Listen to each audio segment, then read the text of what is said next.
અક્ષરડેરી જેવું કોઈ સ્થાન નથી. પ્રમુખ સ્વામી મહારાજે પણ એક અક્ષરડેરી એટલે અક્ષરધામ.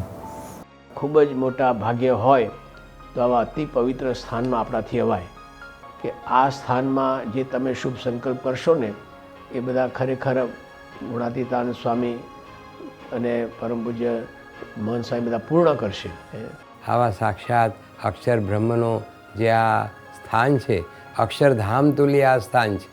અને અનેક જે બધા તીર્થો ભારતમાં બ્રહ્માંડમાં જે બધા છે એ બધાય તીર્થો આ એક તીર્થમાં આવી જાય એવું આ દિવ્ય તીર્થ છે. અને અક્ષરડેરીમાં આપણે દંડવત પ્રદક્ષિણા પૂજા પાઠ આ બધું કરીએ, મહાપૂજા કરાવીએ તો આખા બ્રહ્માંડના તીર્થોનું ફળ એ આપણને એક જ જગ્યાએ પ્રાપ્ત થાય છે. એવું આ એક અતિ અલૌકિક દિવ્ય ચમત્કારી અને શાસ્ત્રીજી મહારાજ અને યોગી મહારાજના અનંત આશીર્વાદ જેના ઉપર છે એવું આ એક દિવ્ય ચમત્કારિક સ્થાન છે.